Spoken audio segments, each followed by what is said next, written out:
Leadership and the Customer Revolution, a Neurosoft article narrated by Christopher. In today's world, customers have more power than ever. They can compare prices and products with a click, and can leave online reviews that can significantly affect a company's reputation.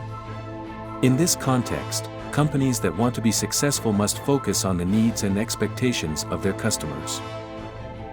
The role of modern leaders has changed due to this revolution in today's society in which customers dictate purchase orders. New leaders must master the four facets of 21st century leadership. First, the leaders of these companies must assume a new role, that of client advocate. This means they must advocate for the client's interests to employees and other stakeholders. Leaders must listen carefully to customers, understand their needs and frustrations, and then work to find solutions. Leaders must also be architects of the system. This means that they must design the company's processes and systems in a way that meets the needs of customers. Leaders need to think about how they can improve the customer experience at every stage of interaction with the company. In an ever-changing world, leaders must also be revolutionaries. This means they must be willing to make drastic changes if necessary to meet customer needs. Leaders must be open to new ideas and willing to take risks. Finally, leaders must be leaders of people. This means they must inspire and motivate employees to focus on customer needs. Leaders must create a culture in which employees feel responsible for satisfying customers. The four roles of leadership in the age of the customer are described in more detail below. Leader as client advocate. The leader as a client advocate is an advocate for the client's interests to employees and other stakeholders.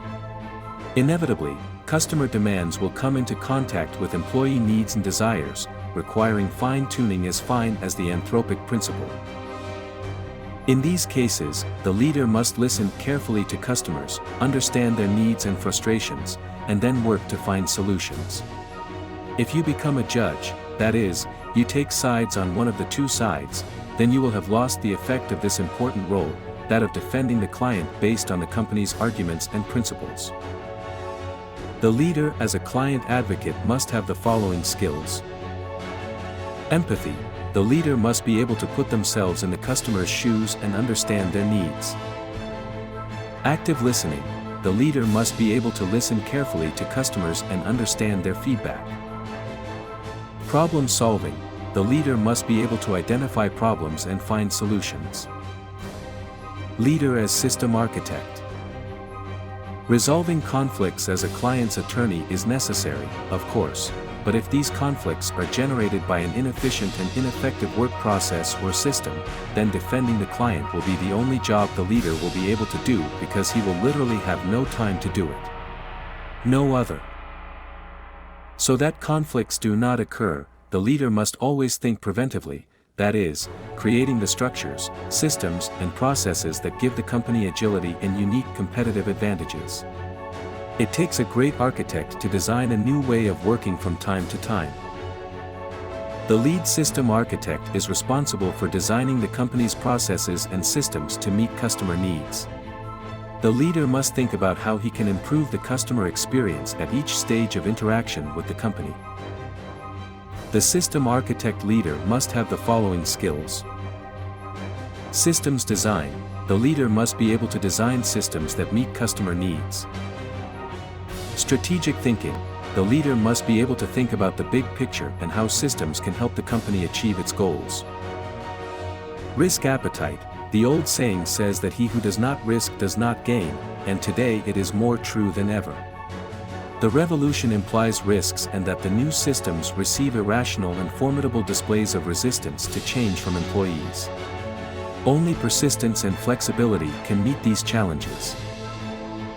Inductive approach to new technologies. It is not about seeing whether or not new technologies can be applied to our company and processes, which would result in a deductive approach. On the contrary, the inductive approach seeks to apply new technologies to obtain an immediate competitive advantage, that is, it induces their application. It asks, how can we use this new technology to make our customer service more efficient and effective? Leader as revolutionary. In an ever-changing world, leaders must also be revolutionaries. Why revolutionary? Very simple, because change is either revolutionary, or it is not change but adaptation, and the latter may be too slow. William James, the father of human development, said that if you want to make an effective change, it must be done quickly and noticeably. This means they must be willing to make drastic changes if necessary to meet customer needs. Leaders must be open to new ideas and willing to take risks. The revolutionary leader must have the following skills and considerations. Adaptability. The leader must be able to adapt to change and be willing to change course if necessary. Critical thinking. The leader must be able to think critically and challenge the status quo. Innovation. The leader must be able to think outside the box and find new solutions to problems. Never without casualties. It is very likely that some people instrumental in the company's achievements in the past will no longer be instrumental in achieving the new and dazzling visions of the future. When that happens, the revolutionary leader must unite humanism and pragmatism. People leader. Finally, leaders must be leaders of people. It's the people who do the work and are in contact with customers who truly matter. Lee Iacocca used to say that no customer's day was bothered when he, Ford's president at the time, got sick and didn't go to work, but if the guy who installed the car door got sick and that meant the long-awaited car was to be late in his delivery, that really ruined his day. Furthermore, teamwork, as almost all social and industrial psychologists know, is not generated spontaneously if the appropriate conditions are not met, so the work of the leader is essential to ensure that employees work with synergy and in harmony. Equipment. Being a people leader means they must inspire and motivate employees to focus on customer needs. Leaders must create a culture in which employees feel responsible for satisfying customers.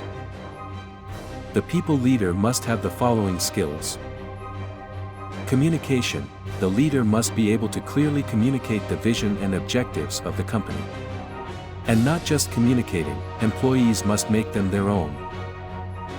Motivation. The leader must be able to motivate employees to reach their full potential.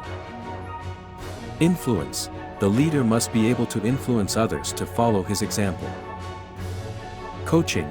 The leader must become a catalyst for the growth of each and every one of his subordinates. Conclusions. In today's world, leaders who want to be successful must focus on the needs and expectations of their customers.